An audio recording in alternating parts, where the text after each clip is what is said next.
कि क्या गलती है उस शरद जोशी की? कुछ भी हो, हमारे लिए झगड़ते तो हिंगन गाड़ के अंदर एक छोटे बच्चे ने गिराए उनको। चुनाव के अंदर जात के सिवाय कोई दिमाग नहीं रहता। तुम कितना भी दौड़ो, कुछ भी करो, शरद जोशी जैसा इतना बड़ा आदमी को गिराया, बाबा साहेब आंबेडकर को गिराया। बहुत गंभीर बाबा है, बहुत। उनके पति ने आत्महत्या की, खुदकुशी की थी। असं जर चालत राहिलं तर तुमच्यासाठी कोणी लढणार नाही भाऊ, आणि तुमच्यासाठी तुम्ही गरीब राहायला पाहिजे, हे सगळ्या मोठ्या नेत्यांची अवस्था आहे।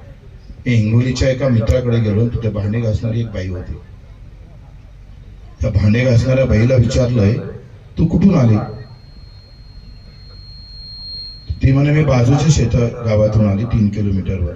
म्हणजे इकडे कशाला भांडे घासायला? किती जमीन आहे तुझ्याकडे? तेव्हा 3 एकर जमीन आहे, मला नवरा शेतातलं काम करतोय, पण ते काही परवडत नाही भाऊ, म्हणून भांडे घासतोय। याचा अर्थ कारण लक्षात घ्या। शहरातल्या श्रीमंत लोकांना अजूनही मुंबई पुण्यात माणसं कमी पडते। त्यांच्या बायांना स्वयंपाक करता येत नाही, भांडे घासता येत नाही, मजुरी करता येत नाही, आणि इथं कायम गरीब राहिले पाहिजे आणि शहरातल्या श्रीमंत माणसाची व्यवस्था झाली पाहिजे। हे षडयंत्र त्याच्यावर, हे षडयंत्र। तुम्हाला आम्हाला जाती धर्मामध्ये व्यवस्थित गुंतून ठेवायचं रे। तुम्ही सगळे झेंडे घेऊन निघायचं। त्या नितीन देशमुखने जे काही म्हटलं, का कोणी हिरवा झेंडा घेऊन, कोणी भगवा, कोणी निळा, कोणी हिरवा घेऊन निघतंय, कोणी पिवळा घेऊन निघतंय। अरे थोडी अक्कल असेल तर थोडं वाकून पा खाली।